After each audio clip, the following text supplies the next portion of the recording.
सीताराम जानकी रमण सीताराम जय जय राघव सीताराम रघुपति राघव राजा राम पतित पावन सीताराम रघुपति राघव राजा राम पतित पावन सीताराम।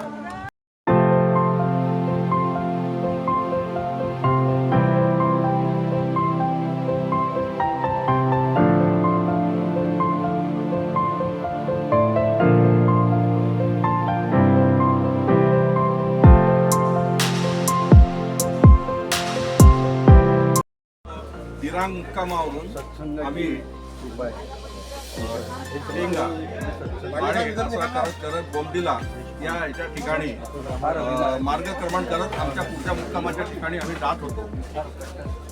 योगायोगाने आम्हाला मराठा बटालियन यांनी शिवाजी महाराजांचा पुतळा इथे त्यांनी स्वतः उभारलेला आहे आणि त्याचं आम्ही सगळ्यांनी दर्शन घेऊन बरोबर रामनवमीचा राम जन्माच्या वेळेला त्या ठिकाणी रामाचे गाणे आणि रामाचे भजन म्हणून रामनवमीची वेळ जी आहे म्हणजे रामजन्माची वेळ ती तिथे आम्ही साजरी केली. त्याच ठिकाणी मराठा बटालियन या लोकांना पाहून आम्हालाही खूप आनंद झाला. त्यांनाही आपल्या लोकांना भेटण्याचा आनंद झाला. त्यांनी सांगितलं की ऑन दी वे नागमंदिर आहे, तिथे जाऊन तुम्ही जरूर दर्शन घ्या आणि महाप्रसादाचा लाभ घ्या.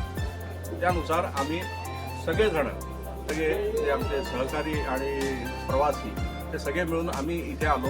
नागमंदिरामध्ये वर जाऊन दर्शन घेतलं आणि इथे महाप्रसादाचा आम्ही सगळ्यांनी लाभ घेतला. नुसताच प्रसाद नव्हता तर तो त्यांनी आत्मीयतेने बनवलेला आणि अगत्यांनी सगळ्यांना आग्रहाने खाऊ घातलेला हा प्रसाद होता. त्यामुळे त्याचं एक मोठं एक हे म्हणता येईल आपल्याला की ओळख पाळत नसताना कोणालाही रस्त्यावरून जे लोक चालले त्या लोकांना महाभोजन देणे ही फार मोठी गोष्ट आहे.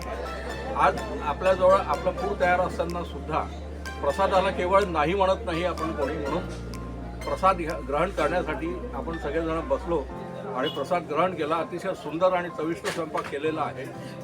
तर आर्मीच्या या लोकांना फार धन्यवाद आणि सगळं आम्हाला एक म्हणजे असं आतमधून असं उचंबळून आल्यासारखं वाटलं की अशा ठिकाणी आपल्याला एक प्रसादाचं भाग्य लाभलं आणि त्यांचं त्यासाठी आमचं सगळ्यांतर्फे त्यांचं म्हणजे अभिनंदन आणि त्यांना आभार देतो. जय श्रीराम, जय भोलेनाथ, जय भोलेनाथ. इंडियन आर्मीचा जिंदाबाद, इंडियन आर्मी जिंदाबाद, इंडियन आर्मी जिंदाबाद.